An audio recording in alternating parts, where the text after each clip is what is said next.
Alrighty, traders. This is Blake Morrow, and you are listening to the Daily Roundup webinar. I hope everybody's having a great trading session.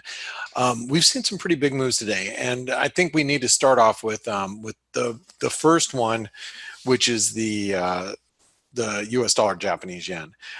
This one took me by surprise. I was actually short some New Zealand yen as it started to break out, and I had to close it for a loss. But the New Zealand yen.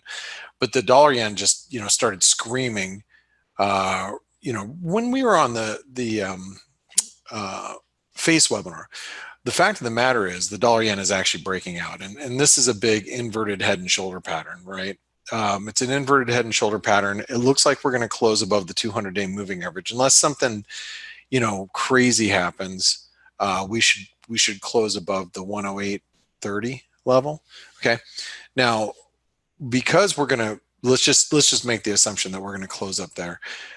The chances of Asia following through with some similar yen selling, dollar yen buying is probably going to happen. So we could trade up to 108.85, which is a 50% retracement here. 618 retracement comes in at 109.50. 58. Those are all levels that could be tested in the coming days if the U.S. dollar Japanese yen continues to hold at these levels above. I think while we're above 108.30, you've just got to assume that we are making our way towards 110 in the coming days. Are we? Is it a big time breakout? Are we going to 115? It's hard for me to say, but I doubt it right now. But, for us to make it to 110 to 112, I don't think is that far out, considering what's happening in equities. Equities continue to hold up well. I mean, you look at the S&P, and the S&P is just not giving anything back. We're holding on to gains. And while we continue to hold on to gains in the S&P, if you were long yen, which the market is pretty long yen right now, you'd probably be covering some of the yen trade, right? So that would keep the dollar yen, Aussie yen, New Zealand yen, euro yen, all these other yen pairs continuing to rally. And look at the euro yen. I was looking at it longer term, and let's also point this out. This is a false breakdown, right? That was a false breakdown back in April or May, excuse me. So last month, false breakdown. False breakdown tends to lead to a what? A breakout. So wouldn't surprise me for the euro yen, especially this being an ECB week, the euro yen makes a run for 123. Think about it. If the dollar yen's going, let's just say eventually up to 109.50 to 110, and the euro dollar continues to trade where it is, or maybe even above 112, that's going to put us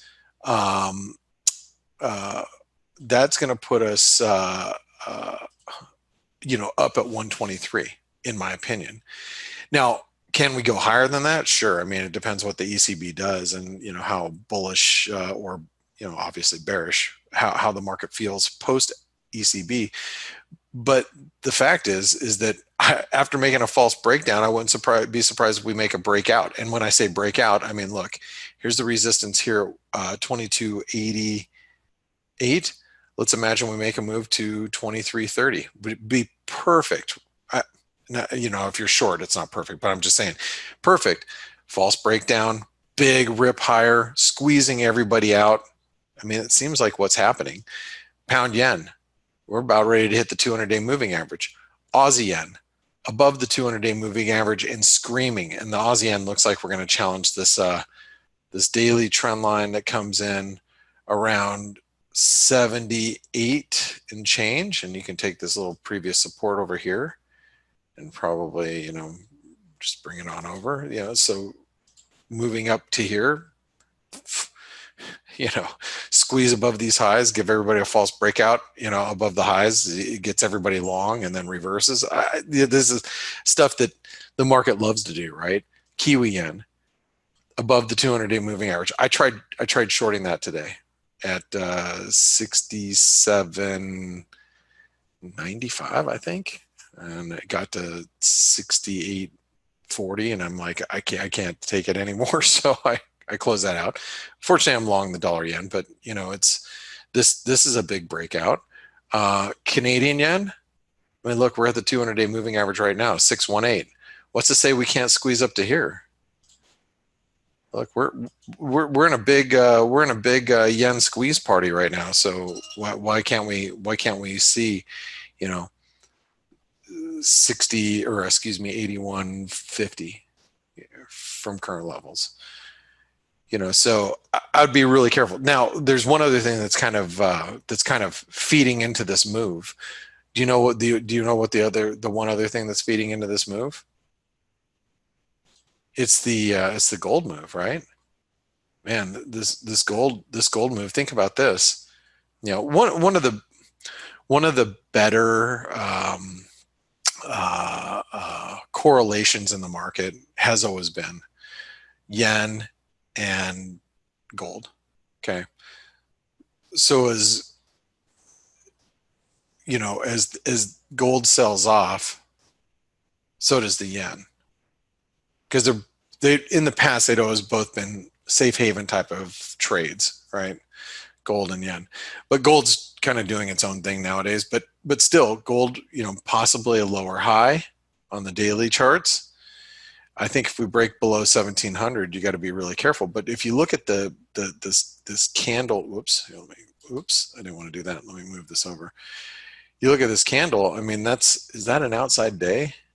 It's an outside day or dark cloud cover or something. I mean, that's a bearish look if we close down at these levels in gold.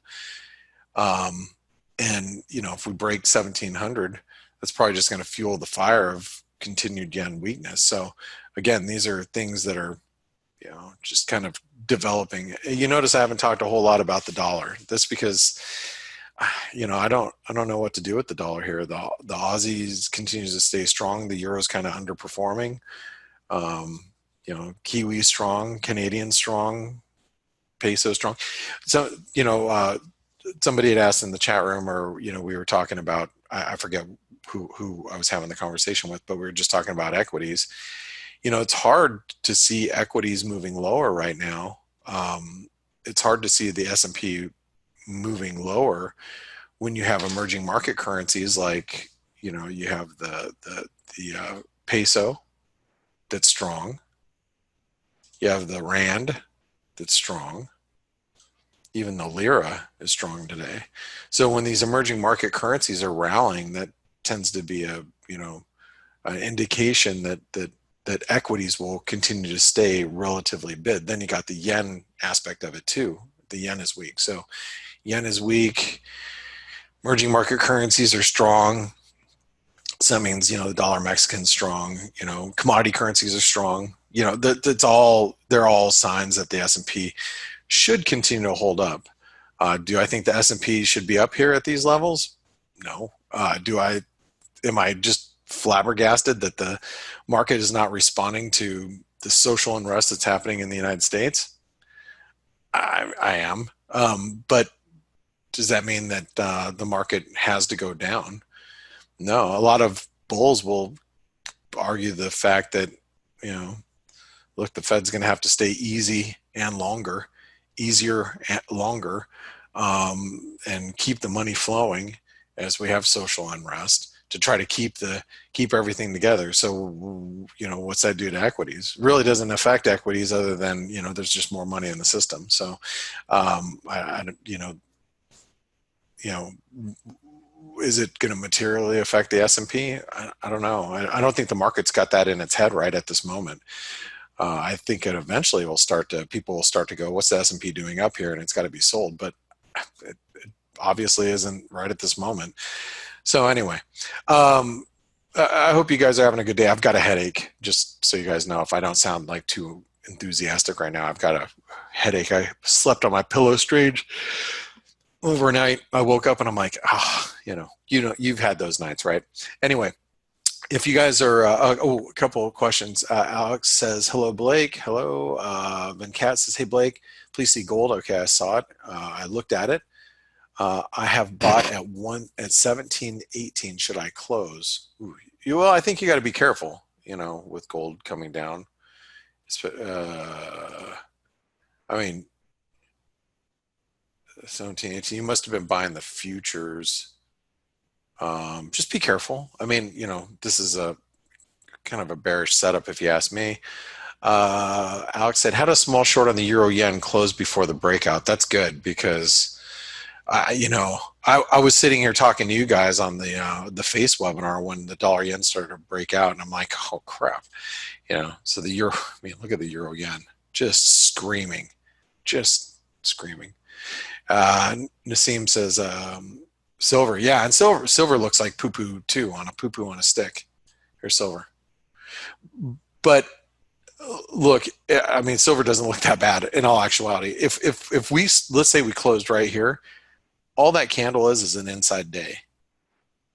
That doesn't mean that we can't come down, but it's not bearish. You know, I'm not looking at that going, oh man, you know, silver's going to reverse. I think if you're long silver, you have to just watch that level, the 1750 roughly. And if you're short silver, you definitely want it below 1760 to feel comfortable about it. But anyway, all right, guys and gals, if you're listening to this after the fact, that means you're not a ForexAnalytix subscriber. So make sure you jump out and try us out and jump in the chat rooms with us. And for those of you guys that are part of the family and are listening in live, thanks for supporting us. And I'll catch you guys in the chat room. Have a great one. Thanks, guys. You're welcome, Alex. Bye-bye.